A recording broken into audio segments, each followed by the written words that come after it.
Melusine by Lynne Chapter 8, The Nightmare. The trip back was mercifully short because Roger got carsick again. This time it was his own fault. No one can read in the back of a moving car without risking being sick. But Roger was so deep in his father's guidebook he didn't notice what was happening to his stomach until it was too late. This time nobody felt inclined to be nice about it. After the necessary cleanup, with every window in the car wide open, Roger, feeling guilty, leaned back and let his thoughts escape to the unpleasant present, to what he had seen and read. Melusine was indeed a local name. It was the name of a legendary character, and the tower, and probably several other places, were named after her. Unfortunately, Roger had thrown up, and his father had firmly removed the book before he could find out who the original Melusine had been. But she wasn't, like most people whom church towers are named after, a saint. A shadowy mythological figure, the book had said. Her origins are lost in the mists of antiquity, but a clue may be found in... That was as far as nausea had let him get. He wanted to get hold of the book the moment they got back to the chateau, but his father took it to read. Anyway, it was milking time, so Roger decided to postpone his research into the ancient Melusine and go and have another look at the modern one. But when he got to the goat pen, Melusine wasn't there. Roger hung around, watching the goats getting more and more restive as their milking time came and went.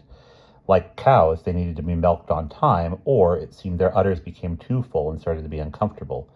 It wasn't like Melusine to leave them to suffer, if that was the word. Roger grew more uneasy and impatient as the animals did.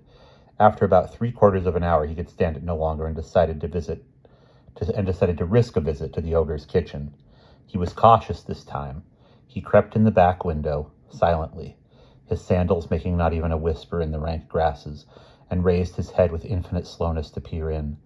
At first, the habitual darkness of the room made him think it was empty, but then, in the furthest corner, where he had previously noticed an aged armchair, a movement suddenly caught his eye. He swung his head that way. He could scarcely see anything through the dusty window, and what he could see puzzled him so much he blinked several times and screwed up his brows. What he seemed to see was two people sitting in an armchair together, one on the lap of the other, and one of them struggling. He ducked his head and stayed crouched in the grass beside the window, with his bent knees level with his ears. The seed heads of the long grasses tickled him, and he swiped at a mosquito. He was scowling. Melusine sitting on her father's lap? Well, why not? Polly and Emma often sat on their father's lap, especially around bedtime. At least they used to, not so much recently, but their father still kissed and hugged them quite often. He kissed Roger, too, from time to time, and their mother, of course, never stopped. Roger was used to displays of affection. So why had the sight of Melusine on her father's lap disturbed him? She had missed the milking. Maybe that was why. It was so dark and awful in there. What had his mother called the big kitchen? Squalid. Dirty, uncared for, repulsive. Repulsive. Roger repressed a shudder. Yes, he couldn't shake the idea off. There was definitely something repulsive about the scene he had witnessed across the stone windowsill. He decided not to go back to the goat pen. Instead, he went home. He looked for the guidebook, but not very hard. He went to his own small, clean, unsqualid room after supper and lay on his back reading his mad comic. A lot of it was very funny, and he usually cracked up laughing at it, but tonight he just stared at the pages and couldn't even follow the stories. After a while, he threw it on the floor and closed his eyes, thinking he must be sleepy. After a short time, he opened them again. The imaginative pictures that had played themselves out behind his eyelids bothered him. He kept seeing the struggle going on in the armchair. He knew it was none of his business, and that it was beyond what he was ready to understand. He told himself just to forget about it, but he couldn't. He lay awake for a long time, wondering not so much what exactly he'd seen, but why it had made him feel so upset and angry. In the end, the feeling and the bafflement wore him out. He fell into a deep sleep. In the middle of the night, Roger sat up suddenly in the black darkness. His face was cold and his hairline prickled. He clenched his fists and pressed them to his stomach. He dared not breathe. There was something terrible in the little room with him. He could hear it whispering. No, not whispering. Rustling. very faintly and dangerously rustling across some hard surface, moving toward him. His brain was blanked out with panic. He couldn't think what he ought to do. He tried to force himself to be calm, to take some evasive action, turn on the light. No, he couldn't. It was by the door, and anyway, he didn't want to see what it was. He couldn't bear even the idea of seeing what it was. He felt a heavy, dumb, living weight rise into the bottom of his bed and lie across his feet. It pinned his ankles to the mattress. He couldn't move now, even if he decided to. It lay there. He felt it, real and substantial, through the blanket his mother had thrown over him. It seemed to settle on him with faint, small, adjusting movements. Images flashed through his half-frozen brain. A cat? No. Too narrow, too heavy, too hard. Something human? Some part of a human being? An arm that was closer. The heavy-muscled arm of a big man might feel like that. But where was the rest of him? A mental picture came to him of the only man it could be.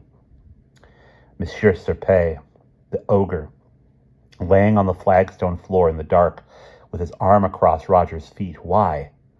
How could he have got in? What did he want? What was he going to do to Roger? Roger felt something rising in him like vomit, and when it reached his throat, he heard himself scream. It was a fearful sound, more fearful than the fear that had made him let it out. It wrenched him from paralysis. With strength he hadn't known he possessed, he dragged his feet out from under the weight, and in the next second he was out of bed and wrestling with the handle of the door. As he burst through into the kitchen, he came face to face with his father, who seized him by the shoulders. His face was as white as Roger's own. Roger tried to speak and couldn't. He just pointed back into the larder room. His father let him go and lurched past him, switching on the light. He hung in the doorway, his head turning as he scanned every inch of the room. Roger just stood there. After a moment, he felt his mother's arms around him. He was aware of Emma in the background, whimpering with fright.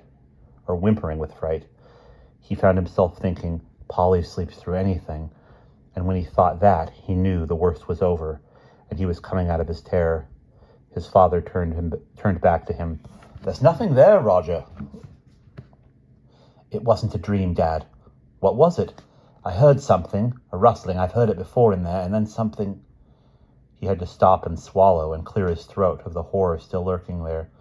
Something came onto the bed. It lay on my feet, and I couldn't move. He was shocked to find his voice wobbling. They made a fuss of him, all of them, Emma too.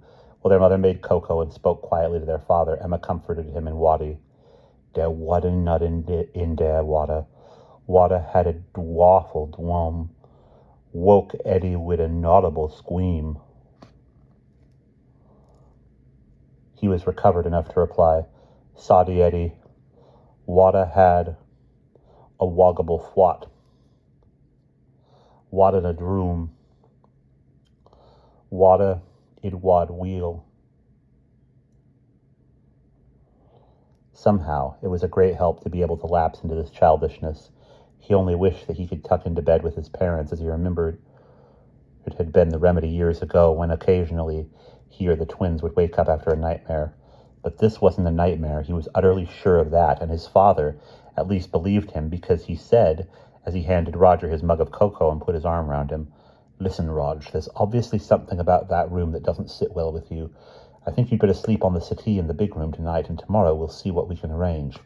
So they put him to bed on the brocaded sofa, next to the beautiful octagonal table with its gemstone inlays, surrounded by the tapestries and gold-tooled books. He was uneasy, because here he was as close as possible to the ogre's kitchen on the other side of the door. But his father sat with him and talked about going to the canals, and after a while he felt himself slipping towards sleep. But there was something he had to know. Dad, yes, Rog. Did you read in the guidebook about Melusine? Yes, I read all about her. She was quite a character, apparently. Tell me. He felt his father's hand on his back, so different from that other pressure, so protective, so comforting. Not tonight. Now you sleep. I'll stay with you till you do. And Roger slept. And that's the end of chapter 8.